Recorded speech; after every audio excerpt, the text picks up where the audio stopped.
We talk about imposter syndrome with my clients all the time. And I'm like, be who you are. Everybody else is taken. Celebrate your successes and celebrate your weaknesses. If you're aware of those weaknesses and you're willing to learn from those weaknesses, then you're growing. A lot of times where the imposter syndrome comes into is because as we're growing and as we're learning more about ourselves and other people, we start to question our actions. Questioning yourself is a good thing. It's okay to ask if this is the right thing for you. I'm coming out. I want the world to know.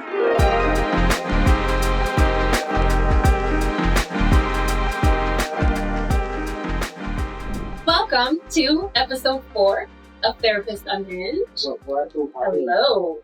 We are talking about imposter syndrome today. How to deal with it, how to overcome it, what it feels like, normalize it a little bit, right? Mm-hmm. And so we have Robin always in the Robin's not in the house. I don't know who Robin is. Yeah, she's always like this. So if you haven't noticed already, this is episode 4. So so basically, what we're going to be talking about is how relatable it is across different professions too. And how to overcome it, and what it feels like. So, not Webster Dictionary, but imposter syndrome basically is when you feel that you are kind of like faking it out there. You're not really who you say you're going to be, and you're not doing things like, so let's say as a therapist, I feel like, why would anybody want to come to me? Like kind of almost devaluing what you do and who you are. Like question your own success. Correct. Like you are successful, but, it's like you don't give yourself enough credit in that department. Mm-hmm. Downplay. So we're going to overcome it by, I'm coming out. I want the world to know. Plus it's hot. So take us off. Yeah, I was going to say, it is hot. So yes. That is so that's the thing. I mean, as therapists, we know we've all been there, and it is just a part of the journey is to feel that why would anyone want to come to me? Why is somebody coming to me for advice? Like, who am I? And although we've talked about this before, although we've gone through school, we've gone through training, we've done different things, still a lot of times we question what we do, especially when, let's say we have a client that we're not working well with, or they feel like they're not really getting anywhere with you, then it starts to be like, oh, is that me? Is it something that I did? But in reality, that actually makes you good at what you do, because you are trying to grow and make sure you're having, holding yourself accountable, checking in on yourself, making sure you're researching if you don't know what you're doing or what you're dealing with. So that's kind of how we are, I know, mostly in our profession. Absolutely. Because I talk a lot about self-acceptance. And even with that, it's not even knowing who you are, or being told that you're, something else. Or even when you try to be yourself, right? Kind of, you're shown for it. Mm-hmm. So, we celebrate it now. Absolutely. Yes. And because that's the uniqueness of each individual person. Mm-hmm. Like, I know, like, years ago, there was a time where it was like, well, it wasn't like common to be yourself because maybe you were too loud, or maybe you were this or that, or maybe you weren't good enough for the people that you were around. And so you took on this other personality or this other person, and that's who you developed into, But, we talk about imposter syndrome, with my clients all the time. And I'm like, be who you are. Everybody else is taken. That part. Be who you are. Celebrate your successes and celebrate your weaknesses. Because if you're aware of those weaknesses and you're willing to learn from those weaknesses, then you're growing. Mm-hmm. Well, and pretty clear, I don't think a lot of people even want to be me. So, I mean, and I didn't know how to be anybody else. But it's still, I mean, when you say imposter syndrome, I think it's still sometimes it's maybe not enough syndrome, or I don't know, or what if I am, or, like what you said, it's, you get called too much, you're different, and I'm like, that's the beauty of it. That is the beauty of it. And, TJ and I today had the pleasure, we're meeting some young clinicians, and we love their diversity. We love finding out, okay, who are you? What do you do? What do you like? How do they, we've got this and this and this. We've got all this wealth of knowledge. And to me, that is like, you have to have that. You know, you have to have that. Right. And then stepping back and think like, okay, you don't just have to have necessarily like the knowledge as far as like textbook wise in that area in order to be good at what you do and to help someone. So for instance, like I know when I first started, I never wanted to touch marriage counseling. I never wanted to touch couples.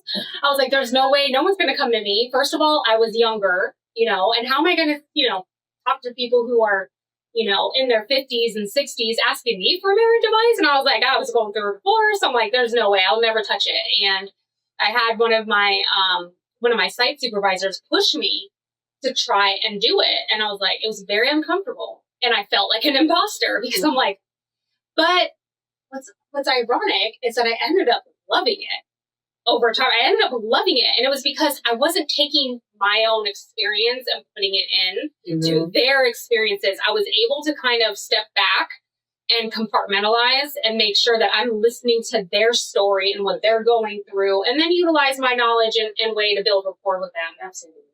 So can I piggyback off that? Because girl, I got a whole funny. So the same thing, because as y'all know, I mean, education. And so I'd gotten, you know, this degree way back after going through a divorce. And I said, okay, I want to figure that out.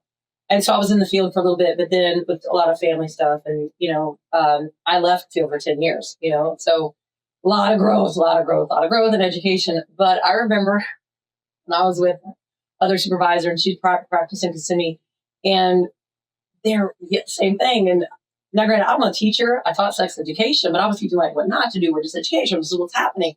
And so I'm sitting there and I'm still like, I mean, I'm 54 years old. I still act like I'm 12. And so even 10 years ago, and people were telling me this stuff, and I'm going,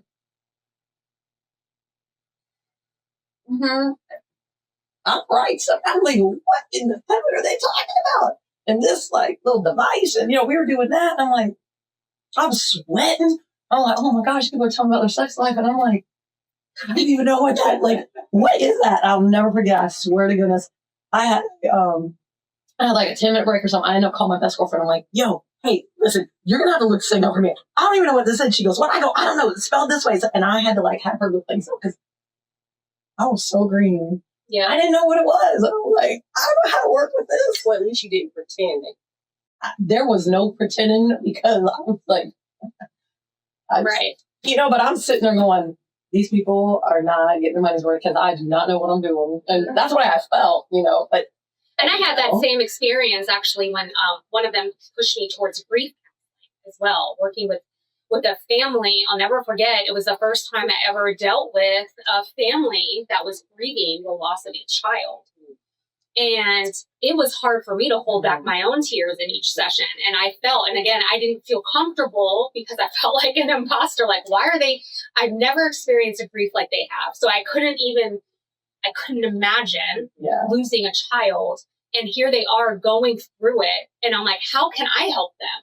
So these are things that I know I've gone through. And, you know, the ironic thing, again, by the end of, they had like, it was EAP sessions. So they only had 6 sessions. And by the end of it, they had already gone through like a milestone of like the acceptance part of it. And they like, you know, said it was, you know, I helped them. And I'm just thinking, I did not help you. Like, well, sometimes, you know, there are some people, of course, we know some of our clients need more extensive therapy. Mm-hmm. But sometimes, you know, just someone to listen and not, you know, judge. You know, you could have helped them in that way. You know what I mean? And it's still to this day, I'm like, I can't imagine how I helped this family. And I felt terrible, but they, you know, I was put with them and I'm glad they said I helped them in at least some way. But these are the moments that I'm like, am I doing the right thing? Do I need to pass them on? Or do I need to just like put my head in the book a little bit more or what, you know? I'm going to go with D, all the above. And I think a lot of it too is just, again, we're not afraid to say, listen, I'm going to apologize because I don't feel some type of way. You know what I mean? Because I don't believe, you know, whatever. I've done that now, but I think I'm so much more confident now in who I am, you know what I mean? And the journeys and everything else that I'm just like, I mean, it took me a long time getting here. And so I am so comfortable, like I think in anything now, but I think it's also the fact that I've really honed how to and what to, and, doing the teaching and a lot of research, plus being here, plus just the clientele, that we kind of geared towards us now. And, but I think a lot of it too, going through it with them, sometimes that's a good point. Going through it with them and just really listening to their experience and their journey, what they're feeling. Yeah. And sometimes even I look at them and I go, listen, I'm just like blocking it right now. So it's all good. Like we are all good. We're all in this together. And, and I think sometimes like what you said, sometimes it's just unburdening it and just not feel. One of my clients told me, she goes, I love when you self-post because again, sometimes I feel like, am I the only one? Am I the only one? And I'm like, oh, please, y'all need someone to talk to me because I'm going to tell you like 4 times I've already done that. And yeah, and I think that's too, like the older we get and the more we're in our field and the more people we get to, be in contact with, stepping back and like realizing we can learn something from them as well. And I think that like humbles us too. And, I hope that other clinicians do that as well in the field because, they're going to experience something that we haven't. I actually had an evaluation that I was doing, like a full mental health with, possible personality disorder and stuff. And this young man had been through it. He had done all the work. He had done, residential, intensive outpatient, went away to a retreat. For the last 10 to 15 years, he's been through it, and therapist after therapist. And I'm listening to him and I'm hearing him cry for help in a way that he's like, I'm done. Tears coming down his face. Like, I want a good relationship and I can't have one. Like all these things that he's explaining to me. And I'm just listening. And I'm like, I'm in it.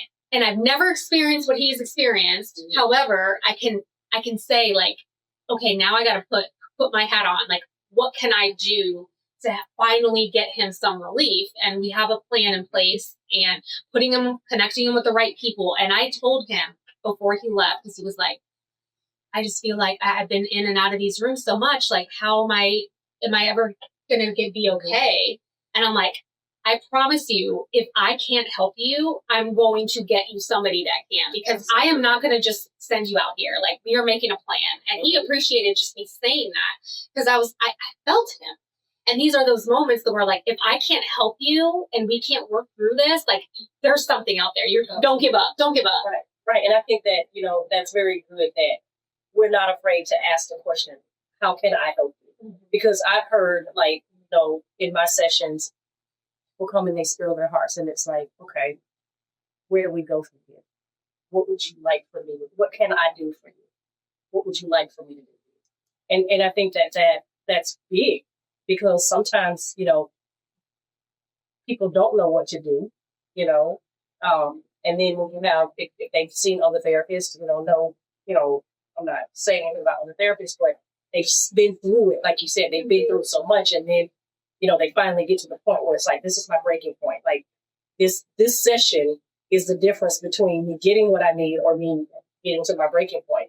And just to say, what can I do to help you is big, because now they know that someone's listening, someone cares. And if we can't help, we're not afraid to give them or get the resources that they need in order to get to where they need to be. And again, I'm over here smiling, because you said breaking point twice. One of my favorite things is victory is when your breaking point becomes your breaking point. And so because y'all know I'm big language. And so just hearing that, and that's what I look right there at my client and I said, so you're already here. Here you are. And a lot that I've noticed I've been doing, even in my classes, is, because they really are getting there. Because, get to the end of the semester and it's like, that's when I got up, and they keep asking and then they're like, whatever. But they're like, okay, but if this and that and everything else. And I was like, I go, I don't know. What do you think? Because here's my thing. Who told you it was wrong? Who told you were different?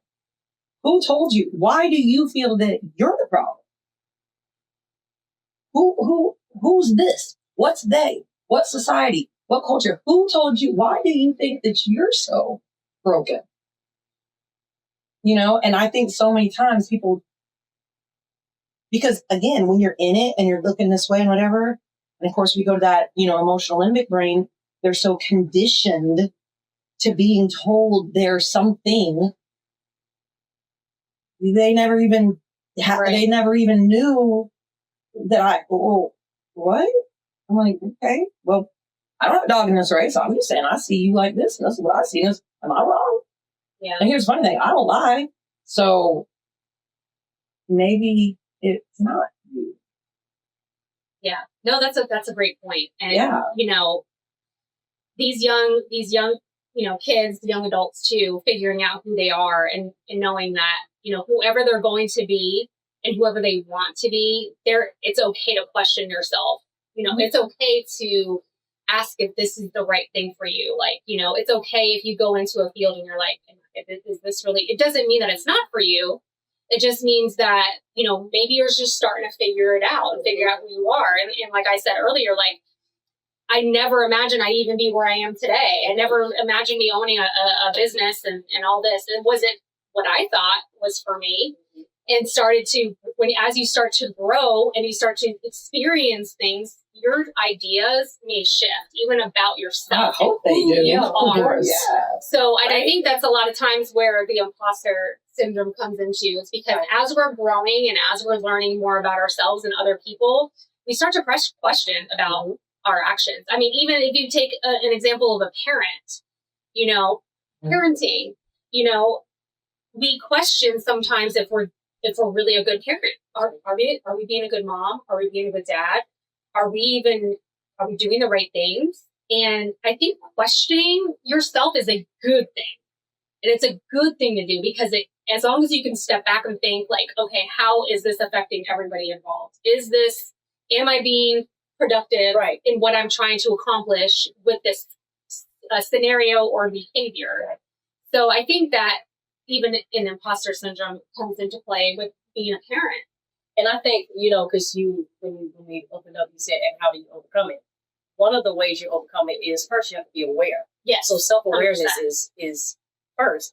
And that's what I heard you say when you were talking about like a parent, you're questioning yourself. Am I doing it right? Or am I doing it this way? You're aware. Your awareness is being sharpened, so that's a good point.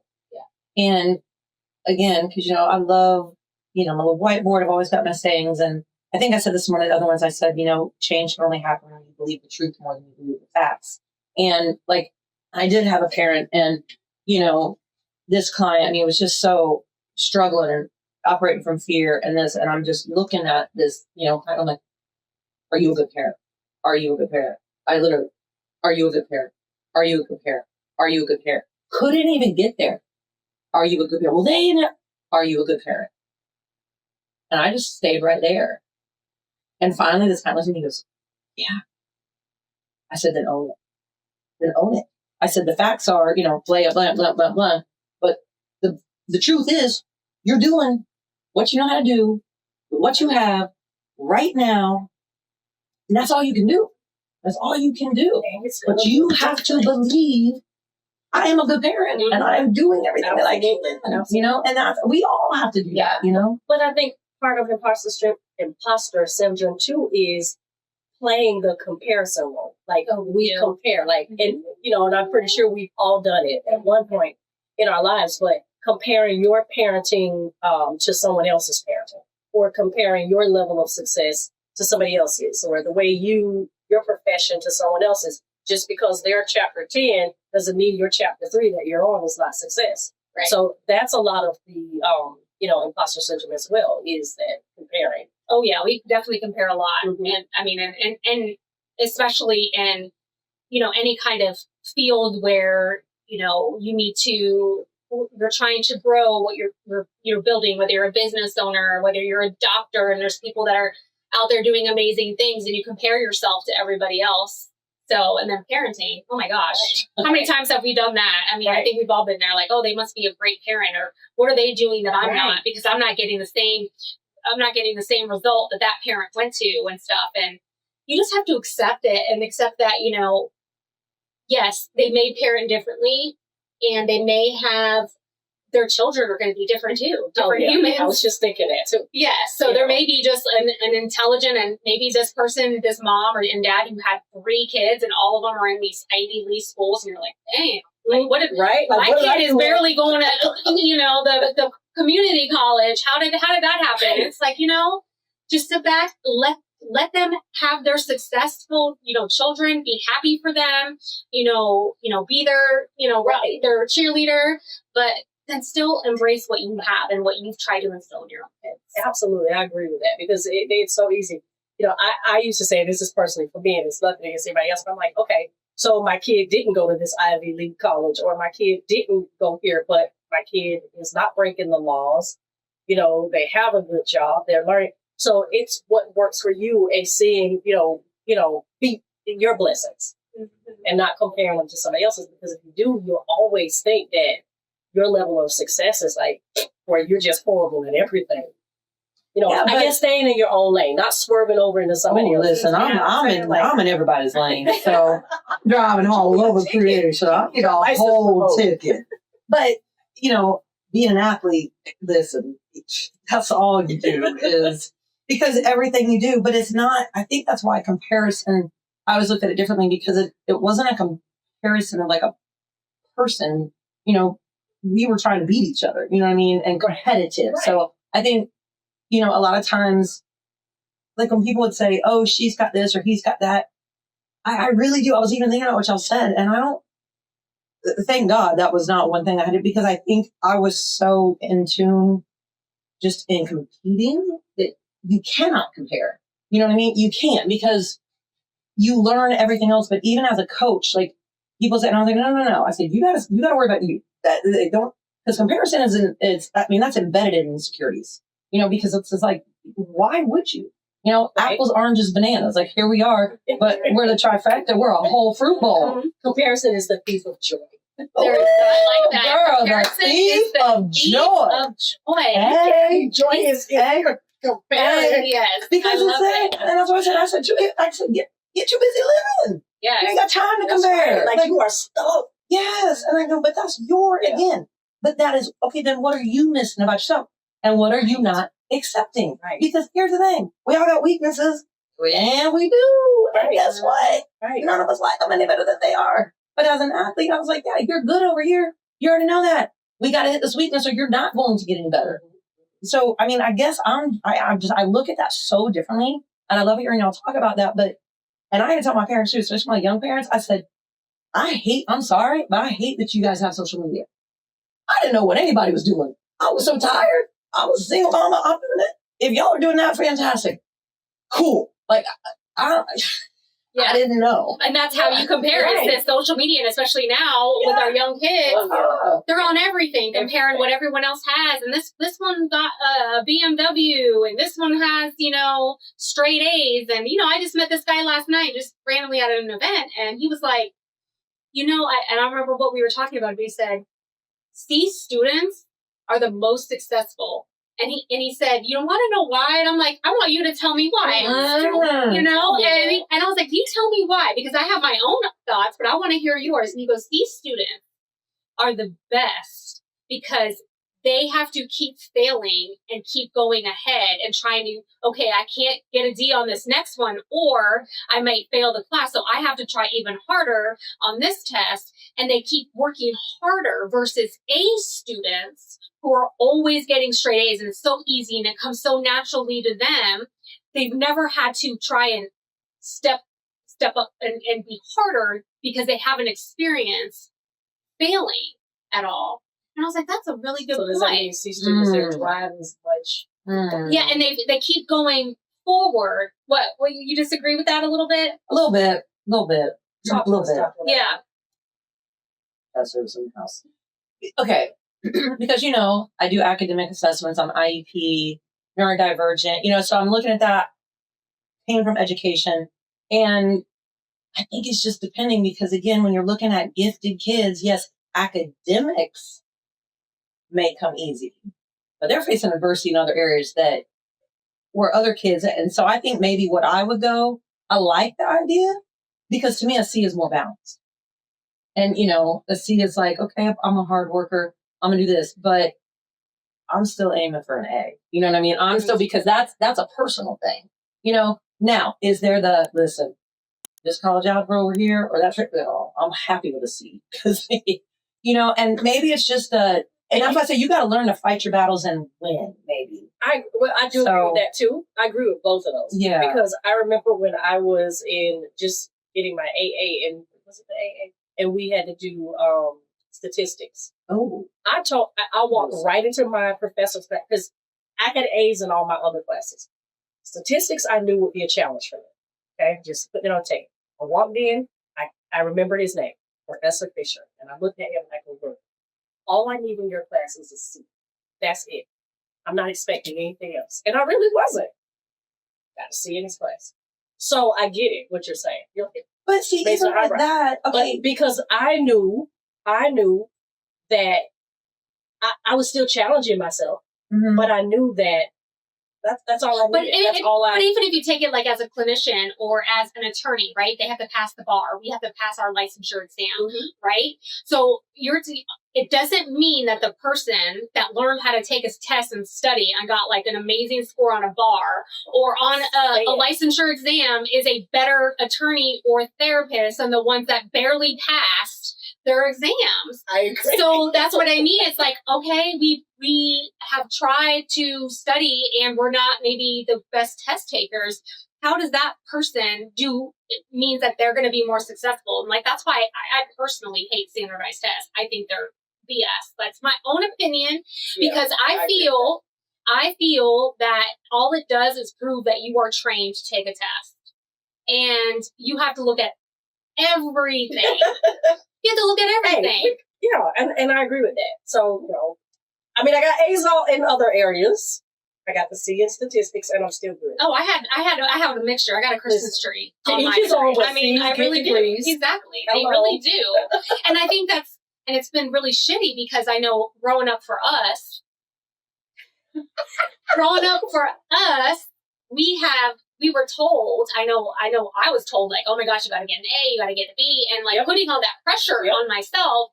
And yes, I was great at straight A's up until probably my senior year of high school where I was like over it. I was completely over it. You were burned out. I burned myself out. I'm like, what the hell am I going to do with all this shit? Like, I don't even know college algebra. What am I going to do with that? Like all this stuff, and look at it today. Well, what am I going to do with it? And my kids too have experienced it. I'm just like, and you know what? I think with the teenagers that I have now, with some of them, their drive is to please their parents so much. That was me. That was my next role. And it's like, you see what, okay, I feel like if you have done the very best that you can, and a B is all you can get. But they feel like crap because they're like, I did my best and I still got a B minus. And they're like, they make it reflect on, I know I did that. My lowest point in school was... And they're introduced to imposter syndrome. Yes, exactly. And my lowest point was neurological psych. And all about the brain and the anatomy and all this stuff. And let me tell you, I was in this room and I'm like listening, writing notes, and I was studying, and I did all this. And I kept getting horrible grades on the test. And then I turned my head and there was like they're like, yeah, I was up all night partying and they got an A. And they got an A. And I'm like, I thought she had going. No, like she had boss lady. Yes. I was so upset. So that's my point. Right. I totally get what you're saying, Robin. Thank you. I get it. And you do. You come from a different perspective because of your education academic. And I totally get that. But I see both. I see your point, and I also see this guy's point about the whole C's and, having to work harder. And at the end of the day, the C's get degrees. They really do. And it is what it is. But. Well, and you know what's funny? When y'all were talking about when you walk into the stats guy or whatever, this has always stuck in my head. And it's just because, again, you know how you'll have things like in different parts of your life, you're just, why does that stick in my head? And, my doctorate is in education and leadership. And so, I've always been a little bit different, but I remember one class, it was at our national summer conference. And I just remember one of the professors or somebody talking about, and listen, you hold your head high. You've done just as much work as anybody. Just because your doctorate is in education, don't think it's less. And I don't know why, but I was like, What does that mean? who she? I don't even remember who said it, but it is always stuck in my head. Because to me, I guess, and maybe that's where I'm going, is that I had to put myself through all my school, everything, work 3 jobs. I definitely come from that underdog mentality. I figured out, which, I'm just a grinder. And I'm thinking, I'm in a doctoral program. Like, I'm doing my thing. Why would you? It was just weird. And I think that's why I say when people say something like that, because I was like, first and foremost, don't tell me not to put my head up. You don't know me. I'm in a doctoral program. Why? I don't feel any different. Why do you? You know what I mean? And it's just always like. But it sounded like that, whoever said that, maybe they were basing it off what they thought. Yeah, what their perspective of it was. But then put your perspective somewhere else. Why would you tell that to a group of doctors? Right. Thank you. Because I don't think I've ever. I mean, you guys, I'm going. And it's always just rubbed me the wrong way. And I'm sure it was just something. I mean, who knows? But that's what I'm saying. I think with that, we have to be so careful. And it's funny because in class this week, we were doing psychological disorders and we're talking about diagnosis and labeling and everything else. And I love my babies because I got them so where I am, and even with that, we were talking about, because mental health is really in the forefront. And, and even with that, there's always a checks and balance system. And I said, there's a lot of misdiagnosis, a lot of overdiagnosis. There's a lot of ideology going out there, all this stuff. And, I said, but, we got to be really careful what we're telling people because you walk in and you start throwing these diagnoses out to these people and they have no idea. And they're like, oh my God, well, I got this, I got that. Then I'm researching this, I'm over here. And then, well, I can't do this because I'm that and I'm that. And I'm like, oh, man, who told you this? This is self-diagnosing and social media. Oh, of course. TikTok told me this. TikTok told me I was this. I have a lot of that with my clients. Mainly my teenagers, they go, oh, well, this, and this, so I must have ADHD. Or I have this, and this, I must have this other, something new that I had to look up. I can't even remember what it was, but I must have this personality disorder. This, and I'm like, I actually said that this week, like, who told you? Like, where'd you hear that from? Oh, well, my friend said that she has it and her mom has her on medication. And you know what so I'm they saying? start to adapt to these identities of their friends. And, and where do they go to school? And where do they do their clinical practice? And their name is what? And first name is doctor? Last name. Yeah. That part. Yeah. No, and that's the thing is that when it comes to, labeling yourself and the misdiagnosing and stuff. So, like I said, when it comes to imposter syndrome, though, we have to be very self-aware. And what is our purpose too? Like, is our purpose to get better? Is our purpose to stay complacent and just kind of ride what we're doing? So, if you're an attorney, if you're a doctor, if you're a clinician, whatever you're doing, if your journey is to continue to get better, then that's checking yourself sometimes. Right. And you will have some imposter syndrome come through. You will doubt yourself at certain moments, and we can't let those moments to where someone says something like that to completely affect you for the rest of, your life. You have to just be like, okay, that's somebody's opinion and they're whatever, and keep going. So, but even with that, and that's what I tell people too, it's like, okay. And, like I said, sometimes it doesn't affect you until all of a sudden you're like, wait a minute, there was that thing that was said. And it's kind of interesting that bothered me. That doesn't bother me now, obviously. But still, but even with imposter, because we were talking about authenticity on one of our other podcasts, but when it really comes down to, listen, if you're a doctor, if you're an attorney, if you're a therapist, I go, you're the product. You're the product. How can you be an imposter when you can't? Like, you are you. And so if you don't feel as though you are where you want to be, it's still you, And then what are you going to do about it? Then what does that look like? Because you're talking about overcoming and like being self-aware. And I think a lot of times people aren't self-aware until somebody goes, this is kind of what I'm hearing. And they go, really? Yeah, and then at least that gives them a little jumping off point. Yeah, absolutely. And you can't get defensive either. Like, and that's one thing. It's like you can use what somebody's saying as growth too, and that's one thing, we talk about parents and families and stuff. And I love working with, families. And when I'm having a parent wanting to mend a relationship with their child, whether it's a teenager or an adult, and they're trying to mend it, I always say, what you're doing is not working. You have to change it. And that means something changed about you and what you're doing. You have to change something. So what is it? And it's like, don't become defensive and don't say, no, they need to change. That's my kid. So, and that whole, like, that's my child. I'm the adult. I'm the parent. You do what I say. And that is where a lot of times there's issues, of relationships. So I know we talked about this last week of, last episode is like, parenting and stuff like that and self-awareness. And, I'm seeing that a lot, especially with, I think it's just a generational thing. People in their 40s and 50s who have like the young adult children or late teen children, they tend to want to control everything every step of the way. And then they wonder, why don't they want to be home with me? Why don't they want to do anything with me? It's like, okay, well, if that's what you're looking for, is that your goal, then what you're doing isn't working. So let's listen to your child, whether that child's 16 or whether they're 25. Listen to your kid. Absolutely. And you have to be vulnerable enough and, be humble enough to say, I'm doing something wrong to where my kid is not wanting to be around me or listen to me. I agree. Yeah. So, And I mean, and here's the thing. It's just like power and control is not love. no. Power and control is not love. It's not love. It's fear.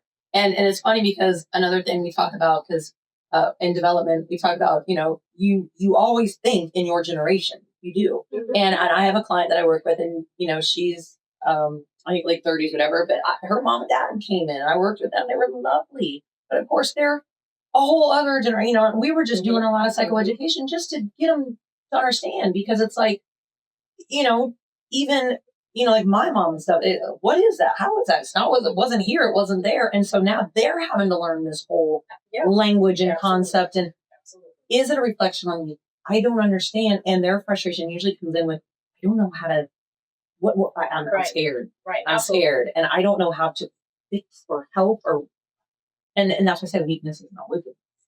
And that's why I'm glad I became a therapist, because I get to see that and I get to hear it every day from my teenagers. My children are two different generations. So what worked for the millennial generation is not working for my son's generation. And so, having to like switch between the two and really do a lot of, because I'm big on, listening, like you said, listening. A lot of listening, a lot of loving, a lot of understanding. I will take your approach too. Okay, I don't understand, but help me understand. Mm-hmm. Because that lets my son know I'm listening, right? I want to be able to, meet you where you are so that you won't always feel that you're not being heard or that your feelings aren't valid. And it's like, if you're trying to control something with your child or behavior or whatever, and they are just going to fight against you and fight against you and fight against you. And it is what it is. It's going to happen, because why? They're at the age that 16 plus, 18 plus, they're like trying to figure out who they are without you. And that is what they need. Too, I know it does hurt. And it is a part of the growth of these kids. Yes. And it is a part of that growth, and it is the acceptance. When my son went off to college, it was huge. It was hard for me. But that was my problem, and I knew I had to keep it quiet, and I had to own it. Yeah, it was my problem. That was my problem. Yes, I love it. Yes, I know I shared with you. I stumbled up on this book, and I'm actually listening to it audibly. I downloaded it. You did? Yes, because you told me. I want chapter 3. Yeah, and it talks about the title of the book is "Doing Life with Your Adult Children." And the subtitle is "Keep Your Mouth Shut and the Doormat Out." And it really does teach it. It's like, wait a minute. Yep. My mouth shut? Are you saying the welcome mat? The welcome mat. The welcome mat. Oh, leave it out. Leave it out. I say keep the mat out. Keep it out. Keep your mouth shut and that out. It's true. It's true. Oh my goodness. I'm getting so many different nuggets from this book, because it actually does teach you or show you, the dynamics of, having that relationship with your adult children, and when to offer encouragement and when you're being intrusive. Absolutely. Yeah. Girl, I'm still going with mouth shut and that out. I was like, TJ's keeping her mouth. Well, no. Well, you know what? TJ is learning, because Yeah, TJ's learning. But that again is a part of your growth Absolutely. as a parent, because you're shifting from one child who is at a certain age into going into adulthood. You now have to shift. Right. We have to pivot as they pivot, as they grow. And that's the thing, is that people need to realize that that's what they need to do. And it's like, if you don't think that you need to change, that your child is the one that needs to change and change the behavior, and you're not getting the result that you want, you're doing it wrong. Then you need to humble yourself and you need to say, you know what, I'm screwing up somehow. And that's okay to say. It is better to admit it. Yeah. You know, and I said on the last episode, like the challenge that I had with my son growing up in his different stages of life and development. Mm-hmm. And the way I had to shift, because I was doing something before middle school. This is how our relationship was. This is how we jived together. Then middle school hit, he was figuring out who he was. He was doing stupid shit, like really stupid shit. I'll have him on this podcast one day. He'll tell you about all the stupid shit. Oh, well, the kids are coming. Yeah, the kids Reagan already said he is ready. Yeah. He has the outfit and everything. Don't think that therapist. Listen. Absolutely. They do. I've heard in my house most years, Mom, don't therapize me. Yeah. Therapize. I don't need you to therapize me. Yeah. You do that to your My husband clients. said that too. Don't feed to your psychobabble on me. Exactly. Listen, I looked at Reagan, and I love to share this with, because he's such a, and all of our kids are great kids. But I mean, they got strong mamas too. But I literally looked at him, because especially when you got the moms that are coming here and the dads, and they're just like, oh my God. I go, let me tell you something right now. I said, I looked at my child. He was already digging me. I said, only one of us is going to make it out of puberty, and it does not look good for you. Yes. I was like, oh my God, like, who are you? And then I just go, hey, Mom, I'm really sorry. Damn. Like, I mean. Yeah, absolutely. Well, I mean, but it's true, like when you said, who are you? It's like you raise these little tiny humans, and then all of a sudden one day you wake up and it's like, who are you? The gremlin. What have you done it's a gremlin. with my child? Yep. What have you done? Like my son did, like to me, it felt like he did a 360. It's like now you no longer need me, and that was hard. That is hard. But I am definitely firsthand learning. Okay, because my son's different from my girls. My girls were they were needy. They needed me, and I liked it. And today we have a really great relationship. But he's 19 and he's already like, no, I need to cut this off. No, I don't want your advice on this. And I'm not used to that, but I'm learning. And that is what we have to do as parents. We have to step back. And like you said, we have to see what we're doing wrong so that we can come back. And realize that sometimes the way we're reacting to that behavior is a us problem. Or we're experiencing something because it's something that's triggering something within us. There you go. And we have to realize, like you said, you like to be needed. That's something that you like. But that's nothing bad, but that's who you are. Right. Because it wasn't bad when they needed me. And it worked. There. And it worked for your other kids. And same thing. I know why you're laughing. Better cut it out. But that's okay. And that's what I'm saying. It's like, but you need to recognize it. You need to recognize it. I definitely know mine. And my kids are completely opposite and different from each other. Right. And it is what it is. Right, and now, like, I can say, oh my gosh, my 20-year-old and I are so close. He calls me from college. He wants to talk to me. He calls me in the middle of the night when some drama is happening. He calls me. Okay? And I didn't tell you about that. But I told TJ. But yeah, so he calls me. Yep. And it's like, okay, well, I'm doing something right. He wants to hang out with me. He wants to go to Italy with me and like just I want to go to Italy with you. Yeah. Wait, what? Oh, no. So bless you all to Italy. I know. All we gotta do is call you in the middle of the night. TJ, yo, girl, we got this. Italian. Yeah. Chabella. Hey. And she's going, adios, and whatever. I don't know. Wait, she goes, oh. What is it? Oh, when is that? Because that's going to be an unhinged week, y'all. Yeah, you guys will have a podcast without me when I'm in Italy. Yeah, anyway. I don't even want to know, but I'll watch it later. Anyway. You trained us with. Yes, I know. No, what's funny, because you guys know, I mean, I have one birth child and two, they're my adopted-ish, my former students. And so all three boys, all different. Oh my goodness, all different. But Reagan, of course, my birth baby, and 22 now. And I got to tell you guys, because he now goes, Mom, remember when you said that? I don't care if I didn't. Go ahead, because I'm looking really good right now. Like, because it's like now he's coming back to me, and I'm going. It's a great moment, right? Yeah, I mean, yeah, you know, of course I did. Yeah, what did I say? She's fantastic. Yeah, what a great mom. Because, and it is, and he's doing these things. I'm like, yeah. Again, who are you? Why have you got? Right? They come back. Right. And Who are you? That could be the. But that's for that. Who are you? Like. But these are the moments that you embrace yourself, and it helps you like round up. Like, this is who I am. Like this is who I am, and we can apply that into our personal lives. We can apply that to our professional lives. Absolutely. Like, this is who we are, and let's keep growing. And so, if you're struggling at all with questioning if what you're doing is right out in the world, I don't care what you do as a profession, and just acknowledging that there is a lot of different facets that come into play about who you are and what you're doing, and it's okay if you're questioning if what you're doing is okay. Absolutely. So, well, and again, I mean, that's the only way to grow. That's the only way to grow. Yep. I mean, and again, people don't talk about nobodies, so whatever.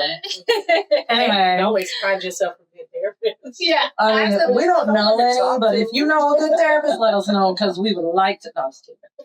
Yeah. Well, thank you all for joining us. That is all we have for today, and we look forward to continue this weekly. Have an unhinged week. Yes. See you on our next Baby. episode. Bye. Bye.